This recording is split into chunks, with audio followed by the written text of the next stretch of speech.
Mwananchi, nikisema bunge la wananchi mnasema fomu ni kujituma. Ndio. Bunge la wananchi, fomu ni kujituma. Bunge la mwananchi, fomu ni kujituma. Sawa, hapa nayo kuna maswali nyeti ambayo imeulizwa. Na kitu ya kwanza, kuna huyo mzae amesema maneno ya recycling machines. Na ni vizuri ujue ya kwamba mimi nimekuwa one of the critics wa Hustler Fund.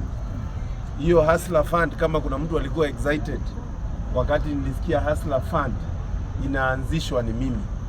Na hapo ndio nilikuwa naona kuna mwanya kubwa sana ya vijana kupata nafasi ya kupata low interest na loan za kuanzisha kazi. Mimi nilishangaa sana kusoma auditor's report, nikapata hiyo pesa yote imesonga na imekwisha. Nikasikia uchungu sana kwa roho. Na nikasema sijui kwa nini pesa ya vijana ndio upotea katika hizi serikali. Yeah. Kitu ya kwanza ni kusema there is a need for government to check vile inaweza fanya vijana waweze kupata nafasi. Na already there are established funds zenye zinaweza kuwa empowered zishike vijana katika area zote za Kenya. Mimi I administer something called Uwezo Fund. Nikiingia kwa kiti nilipata niko na milioni 7 katika Uwezo Fund. Hiyo pesa niliipeana kwa vijana. Kijana mmoja, vijana wengine wametengeneza kikundi ya kitu inaitwa beba, kama vile watu beba mizigo huku town. Saa hii wako na hoteli wanatengeneza 20,000 a day kutoka kwa ile pesa niliwapea 150,000. Na hapo ndio nilikuwa nimepetition na nimeuliza maswali pale bunge, ni vile waziri alitolewa kama hajanijibu. Na Oparanya atakuja kunijibu kwa sababu ni yeye ameingilia kwa hiyo kitu. Aeleze hiyo maneno ya Uwezo Fund. Kwa nini inakuwa disempowered? Then hii Hustler Fund yenye haifanyi inawekewa bilioni 32. Kwa nini? Na hiyo ndiyo swali nataka kujibiwa. But having said that, ni vizuri pia huyu rafiki yangu mkiwa mmeungana, hakuna mbunge hana hiyo Uwezo Fund. Ni vizuri mahali huko, kama ni hapa hii mtaa, uangalie vile mnaweza shikana kikundi, mkuje na hiyo idea ya kuanzisha hiyo vitu ya recycling, ndio muweze kupata nafasi ya kupata nini. Na mkishindwa mnaweza kuja niwapeleke kwa mbunge wenu kama hapatikani. Si sawa sawa? Sawa kabisa. Haya, kuna mtu hapa amesema ati wabunge uplay smart. Ati wanakuja hapa mdomo tamu. Manyata wakinichagua walinipea kura 92% ya kura zote ziliwekwa Manyata. Na I'm not the richest. I'm not the person mwenye alikuwa amefanya bidii sana. Ni vile waliona niko na vision. Saa hii ni kila mbunge abebe mzigo yake.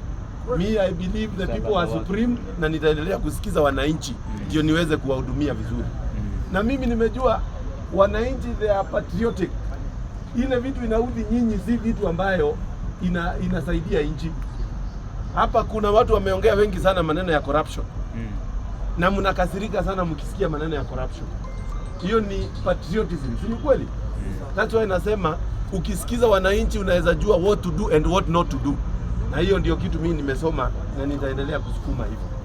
Na hii maneno ya IBC haijashikwa na wabunge, my friend. Wabunge hawajashika hii kitu. Sheria tulipitisha bunge, wakaenda kuconstitute committee ya kutengeneza IBC, watu wakaanza kupelekana kotini.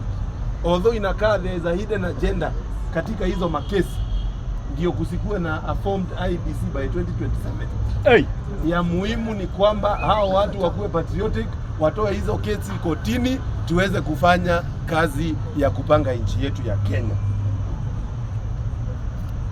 Hii maneno mengine imeongewa ya finance bill. Ni ukweli finance bill ni bill ambayo iko na vipengele mingi. Na wakati hiyo bill ilikuwa inakuja kufanywa amendment, already jina yake ilikuwa imeharibika katika raia. Ilikuwa already raia wamejua imeoza. Na hili niwaeleze how serious that thing was. Mimi nilikuwa na receive messages before tufike voting ya kuniambia reject finance bill, and we receive over I think 10,000 messages. Na mimi nilikuwa curious, nikajiuliza watu ama ni mtu ameweka kompyuta anatuma messages tu. Nikaamua kufanya sampling. Nikachukua simu ya kwanza, nikapiga namba. Mtu ya kwanza akaniambia usiweke hiyo finance bill, inaongeza ushuru kwa kazi yetu yenye tunafanya mtandaoni. Vijana wa campus. Ikasema inaongeza hii na ile. Nikasikiza watu, nikajua hapa iko shida. Na nikapiga ripoti kwa wadosi. Then nikaenda Embu. Nikasimama na jeshi yangu ya bodaboda. Hata before niwaulize swali wakaniambia, mheshimiwa, tunakungoja kesho, usicheze na sisi. Nikauliza, kwani wameniambia nini? Hala, hii maneno moto sana. Haya, nikaenda mahali nilikuwa naenda mkutano, nikaambiwa the same. Nikazunguka hiyo area yote, nikasema nataka kusikiza. Nikajua yenyewe hata kama kuna vitu zimekuwa amended, already wananchi wameuziwa uoga ya hii kitu. Hata ukipiga unafanya suicide kwa career yako na siasa. Then nikaona hiyo haitoshi. Jioni saa 2 nikasema nitakuwa na public participation ya Facebook na TikTok na Twitter. Nikaingia hapo, nikauliza watu maswali, nikajaribu kuwaelezea, nikajaribu kuonyesha hii imetolewa, hii imeongezwa, hii ni mzuri. Wakaniambia reject. Mimi nikaona hapo hakuna nini, hakuna mchezo. Mimi nikasema no. Na huko Embu wamefurahia sana hiyo maneno. So wakati vitu zingine ziliwekwa pale, among them zilikuwa za kusaidia our local consumption. Na kuna zingine it is important as we move forward we embrace, ili tuweze kutafutia wananchi wetu kazi. Hiyo maneno yote ya kutax hawa watu wa majuu, ni vizuri sana walipe ushuru. Hakuna haja mtu anachukua pesa yote anaachia sisi shida huko.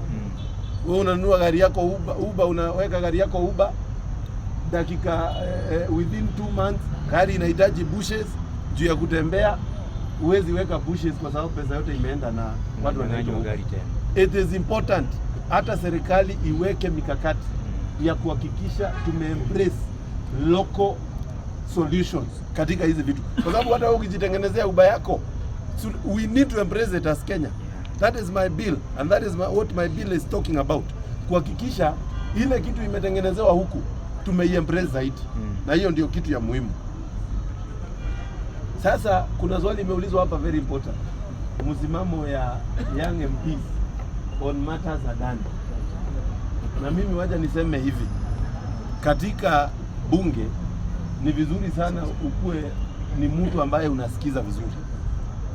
Mimi issue ya adani na ngoja report ile inatengenezwa na kamiti ya Senate, na wako katika maneno ya kufanya kitu inaitwa engagement na stakeholders including those guys from adani. Ni vizuri whenever you are making a decision as a leader, ukue well informed. Usikatalie kitu tu kukataa. Ni vizuri kuelewa vizuri. So when those reports are tabled, then as young MPs mimi naweza waita wote pamoja tuseme this is our direction on this matter. New funding model.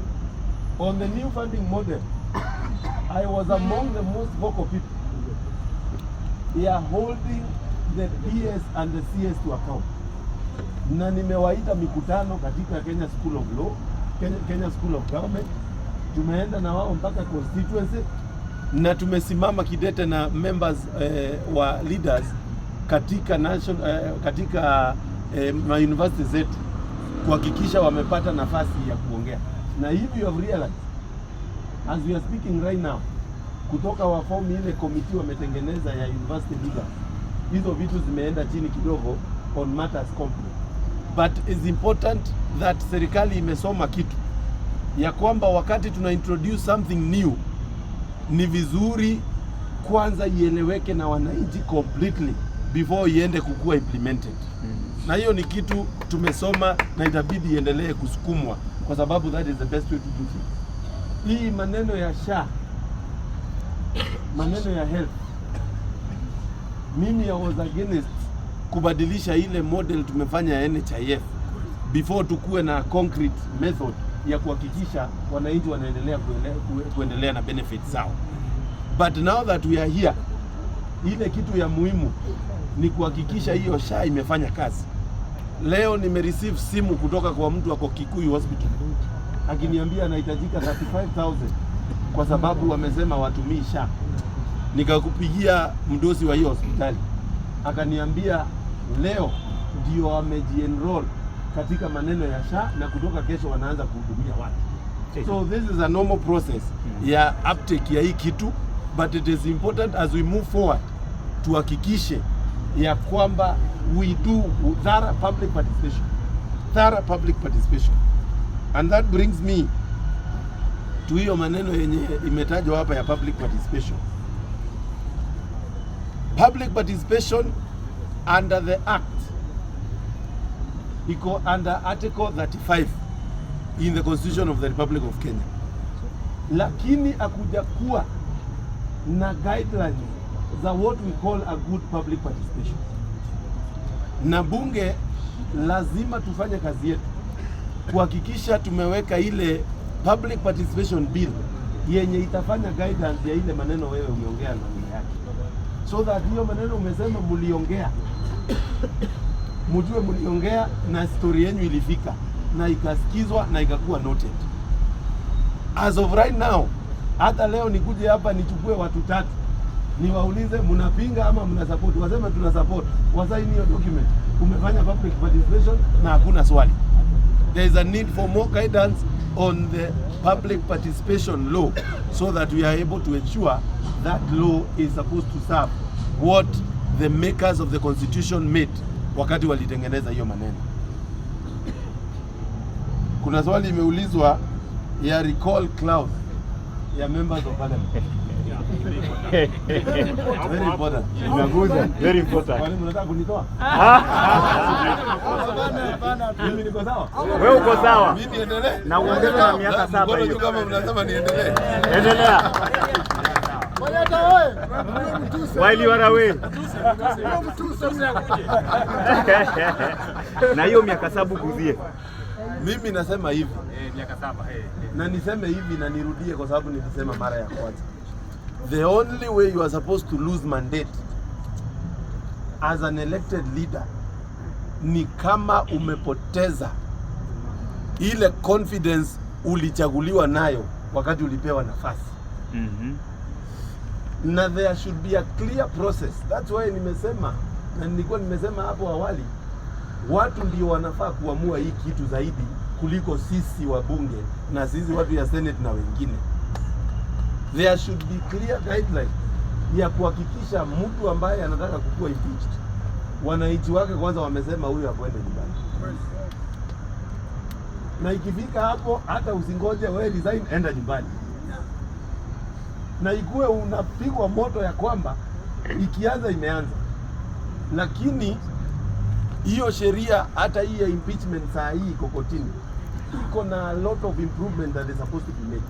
Na ndio maana nimesema let's have our IBC in place, na pia wacha tuangalie hiyo sheria inaweza tunaweza weka wananchi katikati ya process ya maneno ya kuhold leaders accountable na kuhakikisha tumefanya oversight as per the article 1 of the Constitution of the Republic of Kenya. Ameenda Rigathi. Breaking news. Ameenda. So mimi naona hiyo iko sawa. Maneno ya term limit, mimi I don't support maneno ya kuongeza term. Thank you. Hapo ndio tulikuwa tunaongea. Hiyo 7 years hiyo.